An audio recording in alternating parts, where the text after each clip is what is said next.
तो स्वागत है बच्चों आप सभी का। आज हम लोग करने वाले हैं जीएसटी। ठीक है, आईसीएसई का ये पहला चैप्टर है। अगर इसका फुल फॉर्म का बात करें कि जीएसटी को पूरे फुल फॉर्म में क्या बोलते हैं, तो इसको बोलते हैं गुड्स एंड सर्विसेज टैक्स। ठीक है, ये जीएसटी का है full form, goods and services tax.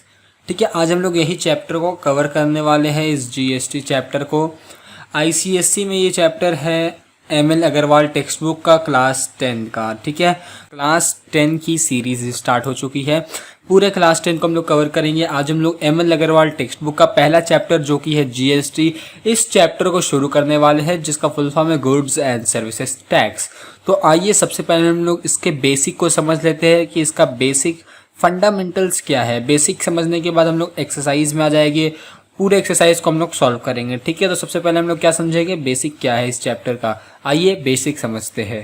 तो बच्चों अगर हम लोग जीएसटी की प्रिंसिपल की बात करें कि किस प्रिंसिपल, किस मोटिव पर जीएसटी को पूरे देश के सामने लाया गया, तो वो लाया गया था one nation one tax principle के रूप में, यानी एक देश तो एक ही टैक्स। जीएसटी आने से पहले टोटल 13 अलग अलग किस्म के टैक्स चलते थे।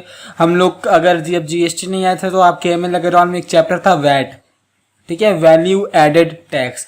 अब इस चैप्टर को रिमूव कर दिया गया, क्यों? क्योंकि जीएसटी आ गया है, जीएसटी टेक प्लेस ले लिया, यानी जीएसटी उसकी जगह पर आ गया है, वैट के जगह पर। तो जीएसटी लाने का एक ही मोटिव था, वन नेशन वन टैक्स, यानी एक देश तो एक ही टैक्स होगा। उससे पहले 13 अलग अलग किस्म के टैक्स चलते थे जो अब नहीं चल रहे हैं। ठीक है, तो उन सारे टैक्सों को मर्ज कर दिया गया है। कैसे कैसे टैक्स थे, अगर हम कुछ नाम ले तो बहुत सारे अलग अलग तरह के टैक्स थे, जैसे कि कस्टम ड्यूटी एक टैक्स था। ठीक है, कस्टम ड्यूटी। इसी तरह के service tax, excise duty tax, central sales tax भी था। तो ऐसे अलग अलग किस्म के 13 तरह के टैक्स थे, उन सभी को हटा दिया गया और एक प्रिंसिपल यानी एक मोटिव के रूप में एक टैक्स को लाया गया, जीएसटी को। ठीक है, वन नेशन वन टैक्स, यही प्रिंसिपल था जीएसटी के आने का। तो अब हम लोग क्या करेंगे इस चैप्टर को, ये कमर्शियल मैथमेटिक्स में ये चैप्टर आता है। ठीक है, अगर बात करें तो ये आता है कमर्शियल मैथमेटिक्स में। कमर्शियल मैथमेटिक्स में ये चैप्टर जीएसटी कमर्शियल मैथमेटिक्स में आता है। कमर्शियल मैथमेटिक्स क्या होता है? कमर्शियल मैथमेटिक्स होता है जो भी इन्वेस्टमेंट से रिलेटेड हो। ठीक है, जिसमें पैसा वगैरह की बातें हो, जो इन्वेस्टमेंट से रिलेटेड हो, वो सारी चीजें किस में आती है? कमर्शियल मैथमेटिक्स में आती है। जैसे हमारा कंपाउंड इंटरेस्ट हो गया, ऐसा ही सिंपल इंटरेस्ट हो गया, प्रॉफिट एंड लॉस भी हम लोग का जो है वो कमर्शियल मैथमेटिक्स में ही आता है। ये सारे कमर्शियल मैथमेटिक्स की चीजें हैं, जीएसटी भी उसी में से है। तो आपके एमएल अग्रवाल के कमर्शियल मैथमेटिक्स का जो पहला चैप्टर है वो है जीएसटी, जिसको हम लोग अभी कवर कर रहे हैं। इस चैप्टर को कवर करने के बाद जो आपका दूसरा चैप्टर आएगा वो आपका रहेगा बैंकिंग। ठीक है, दूसरा चैप्टर हम लोग का बैंकिंग है, हम लोग उसको भी कवर कर लेंगे। पहले चैप्टर को अब कंसेप्ट में समझते हैं। हम लोगों ने प्रिंसिपल देख लिया, किस प्रिंसिपल में आया था। अब हम लोग एक्सरसाइज यानी बुक के एक्सरसाइज तरह से, यानी क्वेश्चन कैसे सॉल्व करना है, क्वेश्चन सॉल्व करने के बेसिक क्या तरीके हैं, क्या क्या फॉर्मूलेज अप्लाई हो गए, ये सारी बातें अब हम लोग करेंगे। उसके बाद हम लोग एक्सरसाइज में आएंगे। ठीक है, तो चलिए शुरू करते हैं। तो बच्चों जीएसटी अगर हम लोग जब चैप्टर कर रहे हैं जीएसटी, तो इसमें हम लोग को क्वेश्चन में कुछ चीजें देखने को मिलेंगी। क्या है वो क्वेश्चन, देखते हैं। पहला हम लोग को जो टर्म से हम लोग को फेमिलियर होना पड़ेगा, यानी टर्म हम लोग को देखना पड़ेगा, है वो है डीलर।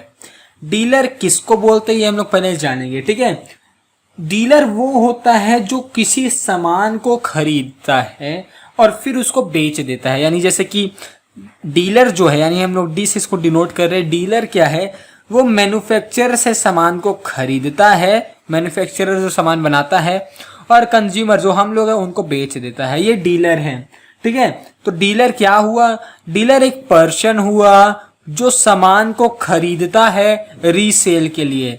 ठीक है, मैन्युफैक्चरर से खरीदता है, कंज्यूमर को बेचने के लिए, रीसेल के लिए। ठीक है, ये है डीलर का। ठीक है, तो डीलर एक इंपॉर्टेंट रोल है इस चैप्टर में।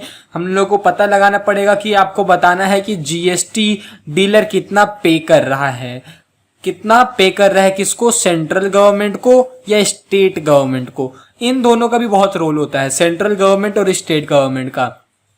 जीएसटी जो है यानी गुड्स एंड सर्विसेज टैक्स, जो हर वैल्यू के हर गुड्स में अप्लाई होता है, वो हम लोग किसको देते हैं? या तो हम लोग सेंट्रल गवर्नमेंट को देंगे या तो हम लोग स्टेट गवर्नमेंट को देंगे। अब किस सिचुएशन में हम लोग सेंट्रल गवर्नमेंट को पैसा देंगे, किस सिचुएशन में हम लोग स्टेट गवर्नमेंट को पैसा देंगे, अब हम लोग ये जानेंगे। क्योंकि अगर आपके क्वेश्चन में आ गया कि जीएसटी है 18% और 18%, अब आपको पता ही नहीं है, क्वेश्चन आपने सॉल्व कर लिया, अब आपको पता ही नहीं है कि हम लोग सेंट्रल गवर्नमेंट को पैसा देंगे या स्टेट गवर्नमेंट को पैसा देंगे, तो ये क्वेश्चन जो है आपका गलत हो जाएगा। ठीक है, आपको बकायदा मेंशन करना पड़ेगा कि जितना भी अमाउंट है, मतलब वो मान लीजिए 10 ही रुपया टैक्स है, तो आप किसको दे रहे हो वो 10 रुपया? आप सेंट्रल गवर्नमेंट को दे रहे हो या आप स्टेट गवर्नमेंट को दे रहे हो। ठीक है, तो अब हम लोग यही जानेंगे कि किस सिचुएशन में हम लोग सेंट्रल गवर्नमेंट को पैसा देते हैं, किस सिचुएशन में हम लोग स्टेट गवर्नमेंट को पैसा देते हैं। आइए अब वो भी देख लेते हैं। तो बच्चों, ये समझने के लिए हम लोग क्या कर रहे हैं, हम लोग चीजों को अब दो चीज में डिवाइड कर रहे हैं। एक हम लोग डिवाइड कर रहे हैं इंट्रा स्टेट में, एक हम लोग डिवाइड कर रहे हैं इंटर स्टेट में। यानी मान लीजिए मेरे पास 10 रुपए है, मेरे पास कितना है? 10 रुपए है टैक्स, ठीक है, जीएसटी। अब मैं इसको किसको पे करूंगा? मैं सेंट्रल गवर्नमेंट को पे करूंगा या फिर मैं स्टेट गवर्नमेंट को पे करूंगा? ये हमारे पास क्वेश्चन उठ के आ जाता है। तो इस सिचुएशन में हम लोग क्या करेंगे? इस सिचुएशन में हम लोग दो चीजों को देखेंगे। पहला हम लोग देखेंगे इंट्रा स्टेट क्या होता है, दूसरा हम लोग देखेंगे इंटर स्टेट क्या होता है। इन दोनों को हम लोग क्लियर कर लेंगे तो हमारा ये वाला जो सिचुएशन है ये भी क्लियर हो जाएगा, शॉर्ट हो जाएगा।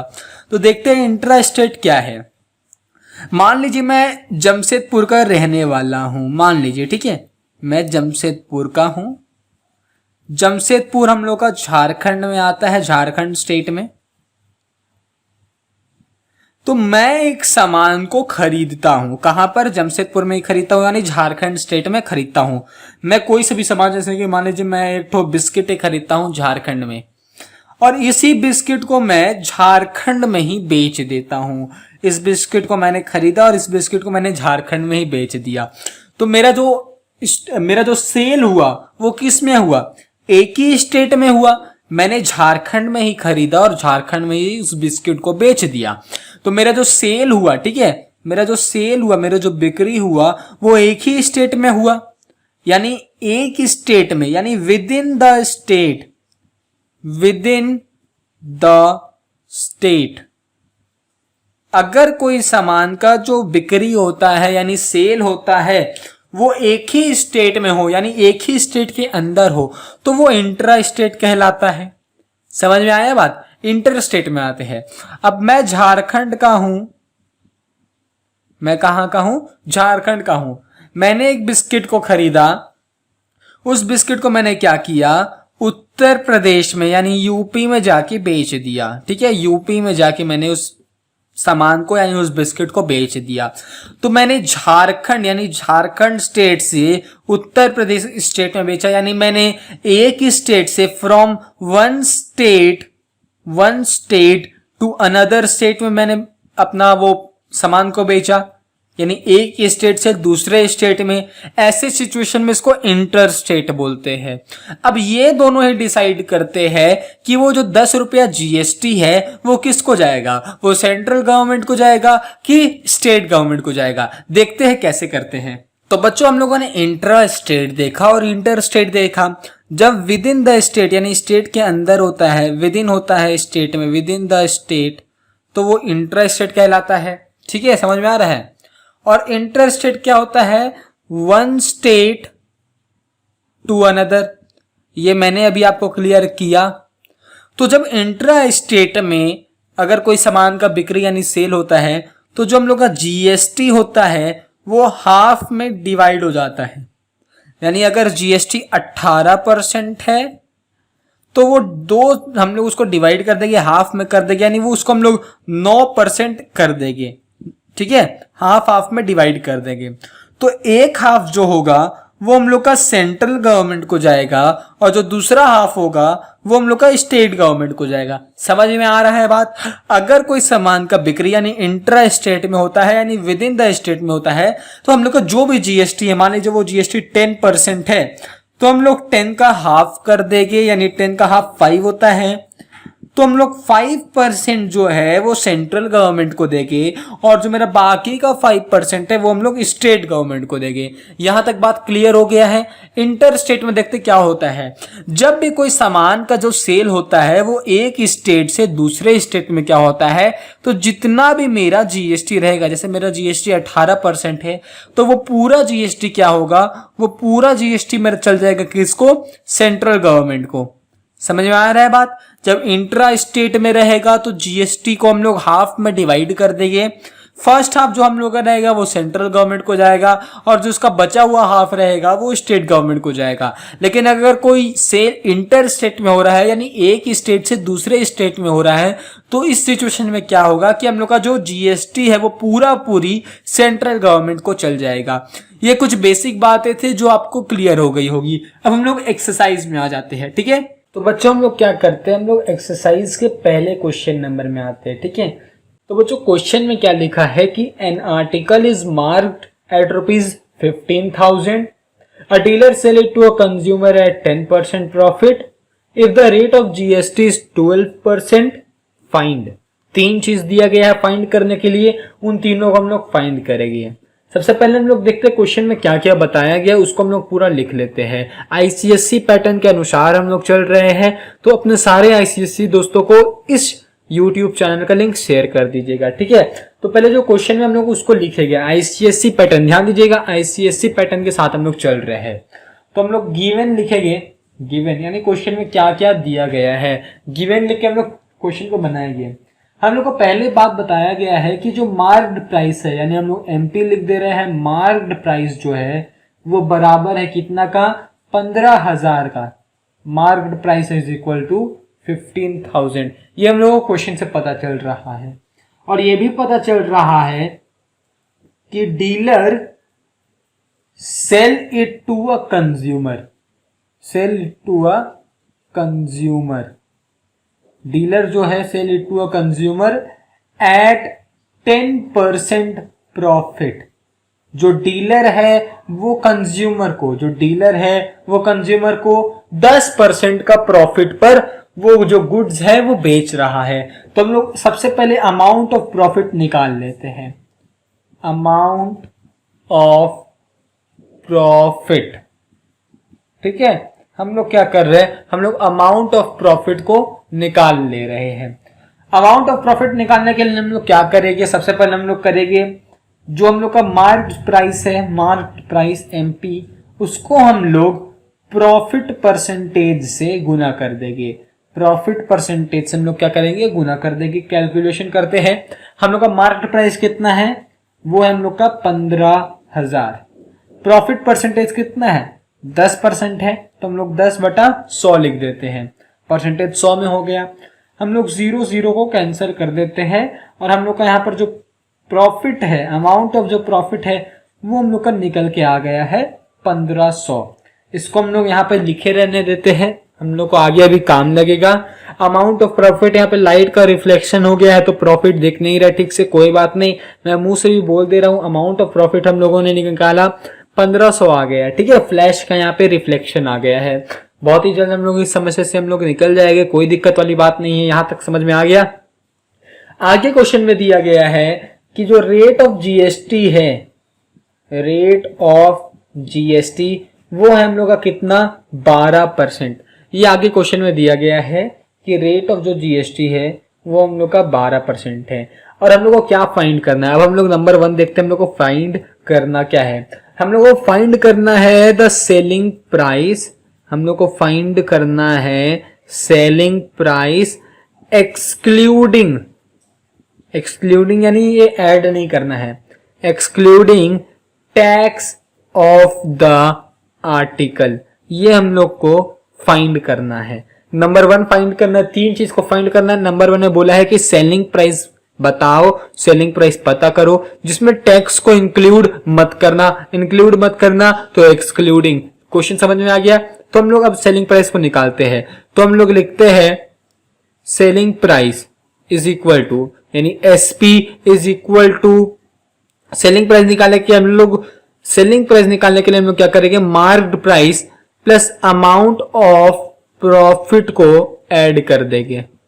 ठीक है, ऐड कर देते हैं, यहाँ पे जगह तो नहीं बचा, यहाँ पर ऐड कर देते हैं। तो हम लोग का मार्केट प्राइस कितना है, वो है हम लोग का 15,000। तो हम लोग लिखेंगे 15,000। अमाउंट ऑफ प्रॉफिट हम लोग का कितना निकला, प्लस देके अमाउंट ऑफ प्रॉफिट को हम लोग लिख देंगे।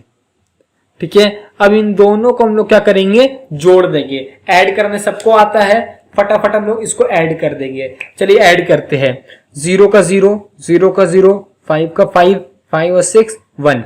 ये हम लोग का अमाउंट, ये हम लोग का सेलिंग प्राइस निकला। क्या निकला, सेलिंग प्राइस। तो हम लोग का पहला नंबर शॉर्ट हो गया है, क्लियर हो गया है। सेलिंग प्राइस कैसे हम लोगों ने निकाला, पहले हम लोगों ने जो क्वेश्चन था, देखिए आईसीएससी पैटर्न क्या बोलता है कि जो क्वेश्चन में है वो आप पहले लिख दीजिए। ये नहीं लिखेंगे तो आपको यहाँ से मार्क्स जो है वो कट हो जाएगा। 1 मार्क्स का होता है, ये आपको लिखना पड़ेगा। आप क्वेश्चन नहीं भी सॉल्व करेंगे तो भी आपको 1 मार्क्स मिल जाएगा, अगर आपने जो क्वेश्चन में वो बकायदा इस तरह से लिख दिया है। हम लोगों ने कुछ नहीं किया, सिंपल कैलकुलेशन किया। जो हम लोगों ने प्रॉफिट एंड लॉस में जो हम लोग करते थे, सेलिंग प्राइस हम लोगों को निकालना था तो हम लोगों ने निकाल दिया। इसमें हम लोगों ने टैक्स को नहीं जोड़ा, मार्केट प्राइस था और कितना प्रॉफिट में वो बेचा उसको हम लोगों ने ऐड किया, सेलिंग प्राइस निकाल दिया। नंबर 2 में बोलता है amount of tax under GST paid by the consumer. यानी अब हम लोग को क्या निकालना है, अब हम लोग को टैक्स निकालना है, अमाउंट ऑफ टैक्स निकालना है। ठीक है, यानी वो कितना टैक्स पे किया। ठीक है, तो हम लोग देखते हैं कि मेरे यहाँ पे जो रेट ऑफ जीएसटी था वो था 12%। ठीक है, और मेरा सेलिंग प्राइस यहाँ निकला 16500। तो अगर हम इसको और इसको मल्टीप्लाई कर देंगे तो मेरा रेट ऑफ जीएसटी निकल आएगा, अमाउंट ऑफ जीएसटी निकल आएगा। ठीक है, रेट ऑफ जीएसटी तो दिया ही हुआ है, अमाउंट ऑफ जीएसटी हम लोग निकाल लेंगे। कैसे निकालेंगे, हम लोग का सेलिंग प्राइस कितना है बताइए, 16500। ठीक है, इसको हम लोग गुना कर देंगे 12/100 से, यानी 12/100 से हम लोग क्या करेंगे, इसको गुना कर देते हैं। गुना करते हैं, करने का जो कोई जगह नहीं बचा, यहाँ नीचे थोड़ा सा हम लोग का जगह है तो हम लोग यहीं पे गुना कर देते हैं। 16500 हम लोगों ने लिखा, 12% का 12% हम लोगों ने किया। इस 0 से हम लोगों ने इन 2 0 को काट दिया। हम लोग के पास बचा है 165 इंटू 12। अब हम लोग क्या करेंगे, इसको गुना कर देंगे। चलिए गुना करते हैं। तो बच्चों गुना करने पर हम लोग का आएगा 1980। ठीक है, गुना करने पर हम लोग का कितना आएगा, 1980। तो जो 1980 है ये हम लोग का है अमाउंट ऑफ जीएसटी। ये हम लोग का क्या है, ये हम लोग का है अमाउंट ऑफ जीएसटी। ठीक है, जगह बहुत ही भर गया है। तीसरा नंबर भी सॉल्व करना है। तीसरा नंबर बहुत सिंपल है। तीसरा नंबर में पूछा है क्वेश्चन बुक में, देखिए the total amount paid by the consumer. यानी जो कंज्यूमर है वो डीलर को टोटल कुल मिलाकर कितना रुपया दिया, यही पूछा है क्वेश्चन में। इसको भी हम लोग बहुत ही बेहतरीन तरीके से सॉल्व करेंगे। कैसे सॉल्व करेंगे, हम लोगों को पता है सेलिंग प्राइस इतना है, अमाउंट ऑफ जीएसटी भी हम लोगों ने निकाल लिया है। तो हम लोगों को करना क्या है, अमाउंट ऑफ जीएसटी और सेलिंग प्राइस को जोड़ देना है। तो अब इन दोनों को हम लोग ऐड करेंगे। चलिए ऐड करते हैं। हम लोग के पास है 16500, ठीक है, प्लस 1980। तो ऐड हम लोग करते हैं, हम लोग कितना आएगा, 80 का 80 लिख देंगे, 00 है। 95 हम लोग का 14 होता है, 4 का 4, इधर 6 और 1 7 7 और 8 और 4। तो ये जो है 18480, ठीक है, ये हम लोग का क्या हो गया, ये टोटल अमाउंट हो गया, total amount paid by the consumer. ठीक है, बहुत ही सिंपल तरीके से हम लोगों ने आंसर को सॉल्व कर दिया है। पहला नंबर जो है वो हम लोग का सॉल्व हो चुका है।